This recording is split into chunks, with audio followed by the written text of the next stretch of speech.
Qu'est-ce qu'on peut comprendre de la visite de Constant Moutamba chez Assimi Goïta?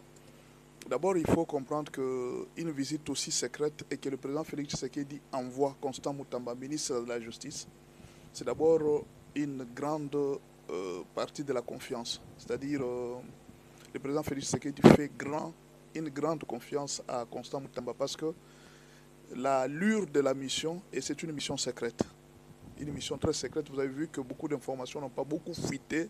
C'est une mission secrète. Alors, comment on fait les missions secrètes? En réalité, en 2014, le président Kabila voulait s'allier à la Russie parce que la menace occidentale commençait à devenir très forte. Alors, la Russie lui avait dit, parce que là, il y a une différence entre les Russes et les Occidentaux. Quand les Russes vous envoient des kits, des matériels de combat, ils vous envoient des techniciens et tous ces gens qui doivent former les gens. C'est comme ça que les Russes fonctionnent. Mais les Occidentaux, quand vous achetez chez eux, ils vous envoient juste le matériel pour les techniciens et autres, vous vous débrouillez ou alors vous louez encore d'autres services. Mais les Russes, ils travaillent autrement. Mais alors, les Russes avaient répondu à Kabila pour lui dire non.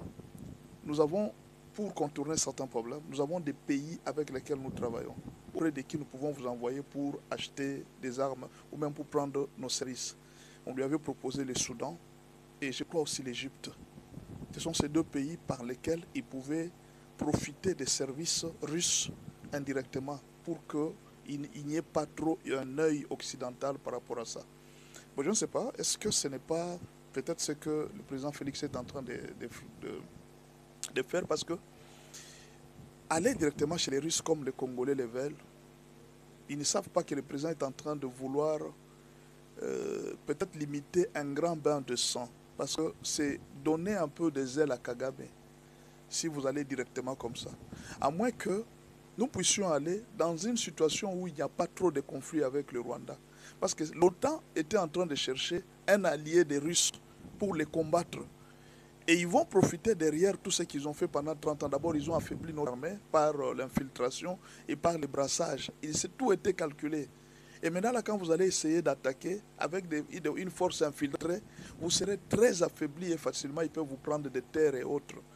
Pendant ce premier temps, la guerre était d'abord qu'elle soit diplomatique et il y a beaucoup de choses qui sont positives jusque-là, bien que ce n'est pas toujours tout.